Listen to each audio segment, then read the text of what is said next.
Yeah, hello everyone, I'm Danny Hawk, and today we're going to be doing some urban sketching. We've got a beautiful set of castle ruins in the town of Dreieichenhain. So the first thing that I'm going to do is just a rough pencil sketch. And I know I'll probably play around with the layout a little bit, but the main thing is just to get the rough layout on the page and to figure out what we want to do. So since the castle ruins are a bit horizontal, I've chosen a horizontal format. One of the most important things is I don't want to have, at the end of my sketch, I don't want the entire page to be completely filled. I want to have some white space. I want the sketch to really pop out.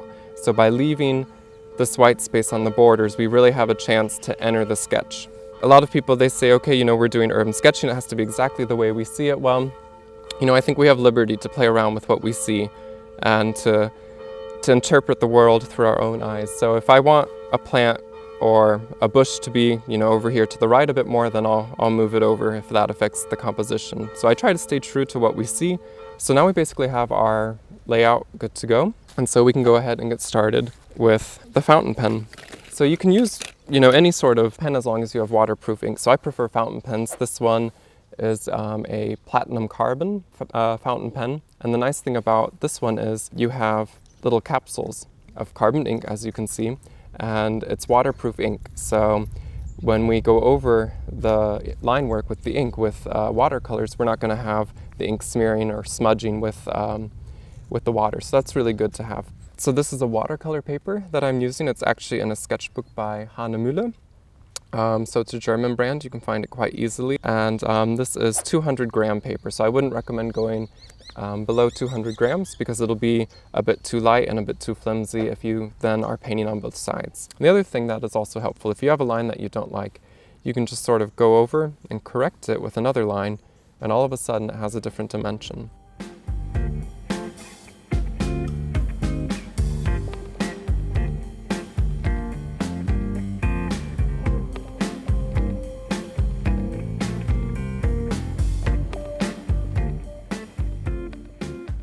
And the nice thing is we have a tree here, and it might be tempting to draw the entire tree, but we don't have room. So what I'll do is I'll use part of the tree to create a border, and then I'll use the leaves and the branches and create a harsh outline. But at the end, that'll give us a bit of room and lead us into the sketch.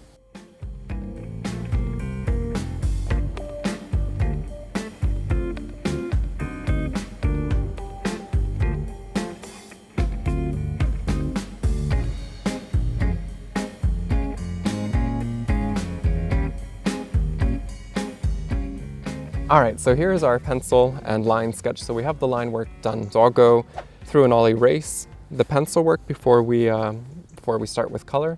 But I have a border, I have the sketch framed, I have a focal point here, which is our central piece of the ruin, and then I also have a nice balance going on. And then once we have that done, we can start with colors, and we can hint at structures, hint at textures, but we'll do a lot of the texturing with watercolor, which is one of the things I love. Another thing that can happen is you might have the lines that you don't like. Don't worry about it. You can correct it a little bit, but when we put watercolor on, we can actually hide a lot of our mistakes. And we can do that because we'll be adding textures and we'll be adding layers with the watercolor. So once we have the watercolor on, a lot of the line work will still be visible, but certain mistakes, certain lines that aren't correct, we won't see them at the end. And that's the beauty of mixing ink and watercolor. We can sort of use the two to complement each other. So now the fun begins with color, and that's the nice thing about mixing these media, ink and watercolor, is that, once you get tired of drawing, you can switch to colors, and that's the beautiful thing about that. You really don't need a lot of colors when you're out on location. So this one has maybe 14, 15 colors, depending on whether I use a full pan or half pan. As you can see, there's Schminke, which is also a brand if you're here in Germany that's very easy to purchase. What I'll do, and we'll see that shortly, is play around with mixtures. And if you look at the castle ruins here, you'll say, okay, well, we don't really have, this sort of stone color, so how will we get that? Well, the beauty in having a limited palette is that we're forced to mix things. So now comes the balancing act. So I have some brushes too, and You know, I have to admit, I'm not really a brush nerd. I just use whatever brushes I can find. So I have one that is relatively thin, and that'll be good for the details. And we can do some washes and also details with this brush. The other thing, which is actually good when you're sketching, and a lot of people always laugh when I'm sketching and I take out a roll of toilet paper. The good thing about that though is you have your brush in one hand and you can always get rid of a bit of the color, which will be good so that we can control the washes. Well, the one thing that I never do first is the sky, because I don't know if I'll need a sky. And I think today, since we have a very gray sky, I probably won't have one. If it were a sunny day, I might think of adding a little bit of blue in the background to bring it out a bit more, but that's something I decide last. Since a sketch can be complete, it can be full without a sky. And if a sketch looks finished, then we don't need to finish it. That's the one tip, you know. You don't need to continue sketching if you're already happy with your sketch. Sometimes you only just make it worse. So I'm going to start with the color of the castle ruins, and I'm just going to mix a few things. So I'm mixing some yellow ochre. I have some sepia, and I might put in a little bit of English Venetian red in a bit. It just depends on, so it's this color here, it just depends on what sort of tone I'm looking for. And depending on the lighting, so we have a cloudy day, so it looks a bit dark, a bit dull, but that's actually a blessing in disguise because then we can play around with the lighting the way we want. So we can decide where we want to put the contrast, where we want to put the shadows, and if the sun were dictating that for us, we'd be a bit more limited. So we can be a bit more creative today with our shadows and what part is going to be light and what part is going to be dark. And the nice thing about having this light layer first, you always want to work from light to dark when you're using watercolor, is that we have this little arch, and this space here is quite lighter than the rest. So I have room to go in to do another pass. And when I do that, I can leave this layer on the spot, but I still have some flexibility to go in and make things darker. All right, so now we can start with our second layer. A bit of the fun part, but it also needs to be planned because we need to figure out where the shadows are going to be. And especially on a day like today, it's hard to tell where those shadows are. So obviously, you know, we know there are shadows here in the window frame. We know there are shadows here on the edges, but, you know, is the sun coming from this way or is it coming from this way? Well, sort of hard to tell. So we'll make a decision and we'll stick with that decision. And I always like to think of things in layers of 3, at least 3 layers. So if you're not happy with a sketch, try and think in 3 steps. What is my lightest area? Where are my midtones? And where are the darkest parts of my sketch? So I think one of the most important things when choosing a sketching subject is to choose what appeals to you the most. So if you're walking around and you see a tower or you see a tree or you see a bridge that jumps out at you, sketch that because that's what you're automatically interested in. And one good mixture of colors, and actually it's my favorite mixture because you can do so many things, is ultramarine blue with English Venetian red.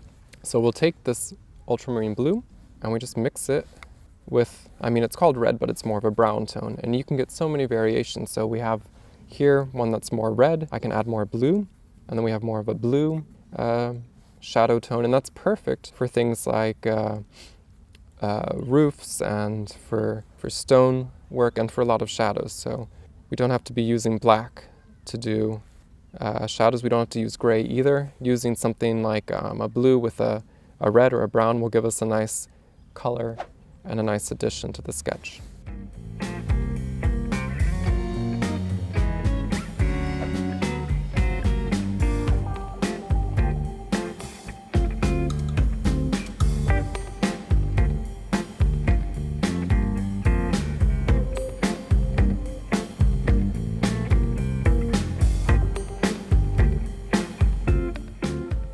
And then I'll keep this mixture that I have here because I want my greens to look natural, and I'll just maybe mix something else. Now I'll mix some ultramarine blue, and automatically we have a darker green.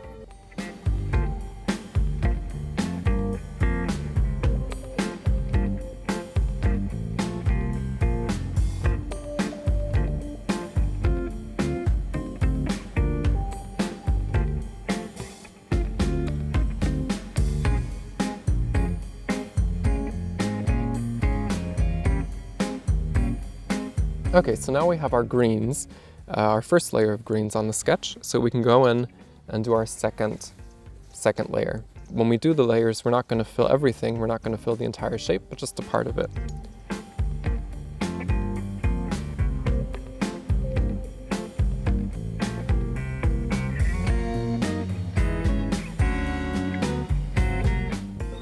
now it's just a matter of really fine-tuning our sketch, doing the little details.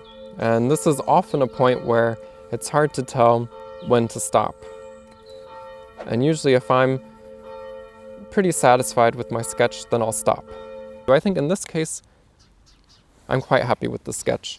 But if I were to be sketching something and I have a lot of white space at the top and I don't necessarily want to add sky, well, one perfect way you can fill your composition is to play around with text and to see, okay, where can I add writing to sort of influence my layout? So we don't have to worry about then filling the whole page. We can maybe write the location, write who we were with, and by doing that, we can manipulate the layout without having to worry about sketching everything. So we've now finished our sketch. We have Burg Hayn, or the castle ruins here in Dreieichenhain. And one of the things that I love so much about this sketch is, or about this sketching subject, is we have so many textures to play around with.